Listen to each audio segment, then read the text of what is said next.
1 2 ngikubingelele ngiphinde ngikwamukele eMakhaya TV okhulumayo kusewuye umfana wenu uSithe 50 uSithembiso uSabelo wangoBese umfana ophansi lenquthu.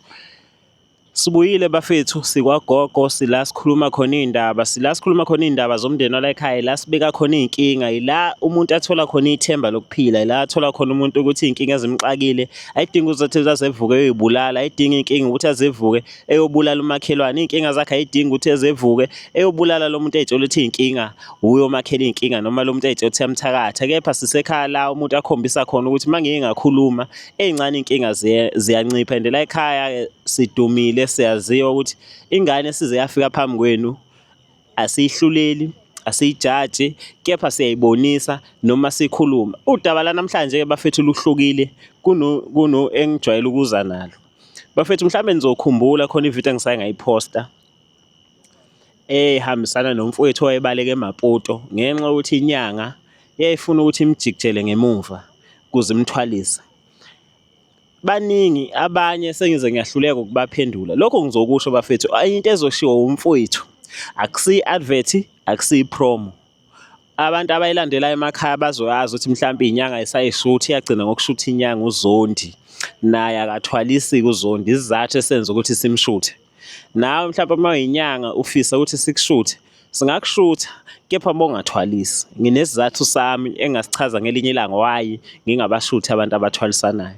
Kepha emva kokuthi sishuthe leya video njengabanye abantu ababelokhu bethi bafo sicela iy'namba zale nyanga le lo mfo wabaleke kuye.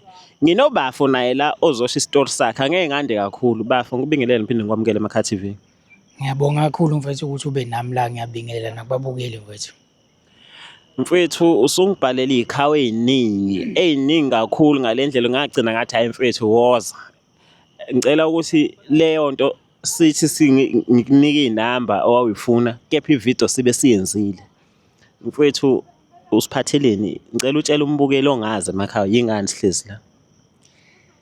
Eyi mfethu kunzima khona ngoba babona kwesinye isikhathi impilo ikuthatha ikubeke kwezinye iy'ndawo la ungakaze ucabanga ukuthi ungafika kuzona.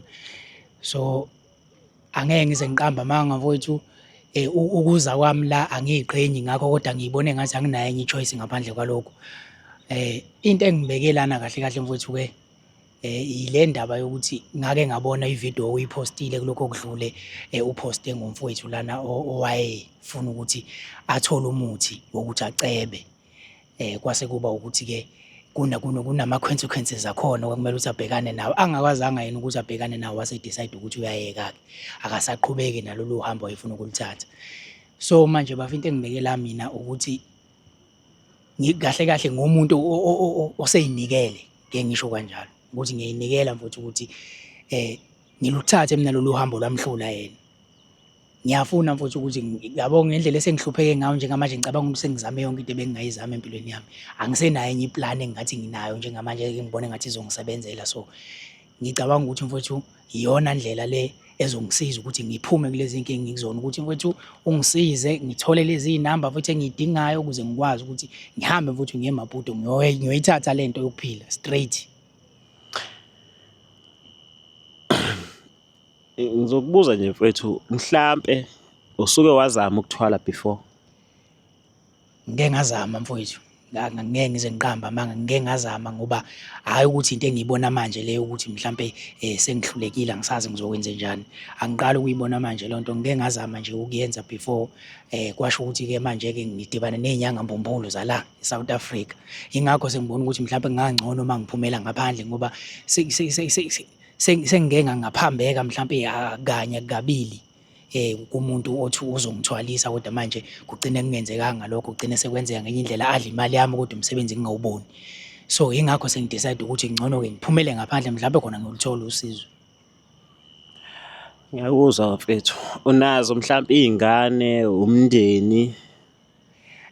Nginawo mfethu umndeni kodwa umama nobaba abasekho kusele nje ugogo bese kuba iy'ngane zami-ke eziwu-2 nabafowethu abawu-2. Mfethu okumnandi ukuthi ngoba usuhlezi la ngisho ngathiwa kungakanani engifisa ukukusho. ngayitshela ukuthi ngeke ngikwehlulela. Ngayitshela ukuthi umuntu engihlezi eduze kwami angimehluleli, angimjaji. Mhlawumbe ababukele bakhabe ngakusho kungayiphutha ukuthi mina njengepresenter yalolu hlelo ngikutshele iy'nqumo zakho ukuthi ikuphi oku-right, ikuphi oku-wrong ngoba mfowethu usushilo.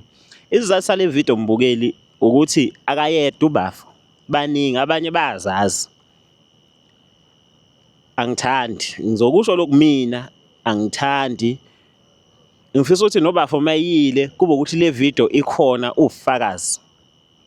Mhlambe makuba kuyaqhubeka ngiyokususa lokho engikufihle ngakho evele nani masevele emaphepheni nimbone hayi uye vele ngoba ukuthwala sekukaningi sikubona kwenzeka kuhle kubi kuya ngokuthi ukubuka kanjani. Kepha mina ngabona ukuthi kungayisono mangathiwa mina ngishushumbisa inamba. Ngiyayazi mina leya nyanga leya lomfo abaleka kuyo. Nabazi inyanga zangempela bayayazi leya nyanga yaseMaputo ukuthi ifanele ilale nawe noma ulale nesilwane sayo ngaphandle kokuthi wena uthwale. Iyaziwa nje uma unolwazi lenyanga ujulile kulula ukuthi uyazi.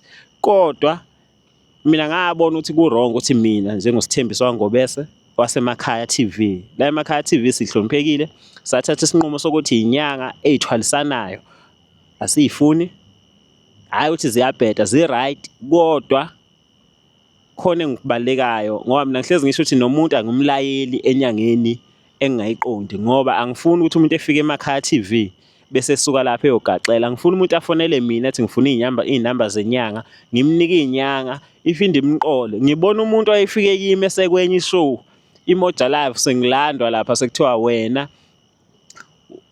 wanika umuntu inyanga ukuthi uyomqola kusho ukuthi wena usebenzisana nezinyanga ukuthi iqola abantu. Ngisuke ngibalekela lokho kodwa umfethu ngoba eyisholo yena uthi yena usedele konke uyimisele ngokuthi uyolala naleya nyanga leya ukuze ethole lokho afuna ukukuthola. Angisuye futhi mina uNkulunkulu uthi ngathi mfethu ungayi. Cha mfethu inamba ngoba sesize safika la ekhaya sengikucebile ekhaya ngoba kahle kahle le video le yakho bengiyenzela ukuzokuceba. La ekhaya kusekhaya la yimi umshana wala ekhaya okhuluma kakhulu. Yimi futhi umshana onelungelo lokukhuluma kakhulu ekhaya kuhlezi kukhuzwa mina ngokukhuluma. Sengikucebile mfethu nje ngiyajabula. Ngizocela ukukubuza mfethu.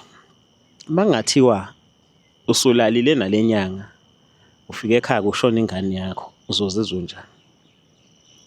Ayi mfethu angifuni ukuqamba amanga.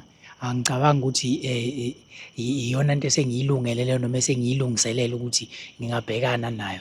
Angeke ngiqambe amanga mfethu impendulo lapho ngeke ngize ngibe nayo. Angazi ukuthi ngiyozizwa kanjani ngoba lokho futhi kuyongethusa-ke uma ngingakhuluma iqiniso ngoba umcabango uyofika kumina ekhanda lami ukuthi kusho ukuthi nabanye basazolandela. Uyayibona leyo nto. So kuyongithusa mfethu lokho angifuni ukungasho futhi angazi uma kungukuthi iyobe ingasekho indlela ukuthi ngiphume lapho. Uyasebenza njengamanje noma usebenza? Angisebenzi mfethu. Kube kuthiwa ngiyasebenza phela ngaba ngiyifuni lento engifuna ukuyenza njengamanje. Ngiyixakekele mfethu akuvuki lutho nje akuvuki lutho. Mothi akuvuki lutho ngikhumbula inkinga ephethe nangu malume obukayo lapho ukuthi akuvuki nakuye lapha phambili. Asikho-ke lapho. Mfethu mangathiwa umuntu uthi nawu umsebenzi mhlawumbe uzokholela 5,000 ngenyanga iyeke lento oyicabangayo ungenza njani? Ngingawuthatha mfethu.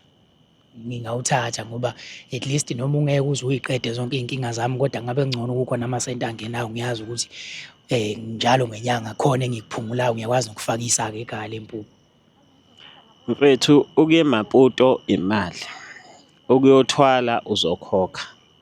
Yini ungathathi leyo mali uzame noma ibhizinisi? Hhayi mfethu kuwukuthi uyabona mfethu nayo indaba yamabhizinisi iy'nkinga ngoba manje njengala mina engihlala khona nje emakhaya. La engihlala khona mfethu baningi abantu abadayisayo.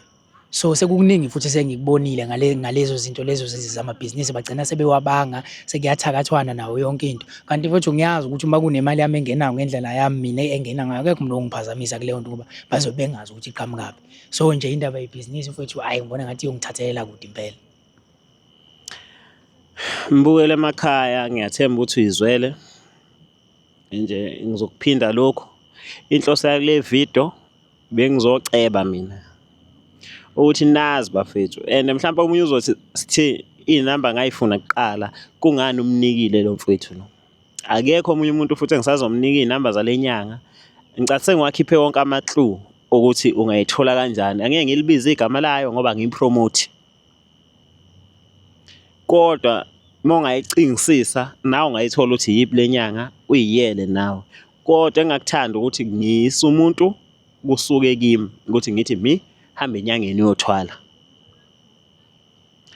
Bafethu ngiyabonga kakhulu, ngicela ukuyigoqa le video ibingatheni ade nginiphathele khona, bekuyikho nje lokhu ukuthi ngizoceba nangu umfowethu la eduze kwami. Kodwa-ke ngeke ngiqambe amanga ukuthi mase ehambile wathwala ngabona isithwalo sakhe siyasebenza, mase nemali ngeke ngihlale ngayiceli njengomshana. Kufanele ngilokhu ngihluphile nje. Bafethu ngicela niqhubeke njalo nithande Emakhaya TV, ni-share amavidiyo ethu, ni-like, ni-subscribe, nijoyine no-EasyBet nge-promo code ethi Sithe50. Bafethu ngilokhu ngikhule njalo ngenxa yenu. Ngikhula ngama-comment, ngikhula ngey'ncomo zenu. Noma sidibane endleleni sibingelelana. Ngiyavuma, ngiyasalutha. Engakusho njengamanje nje ukuthi bye bye.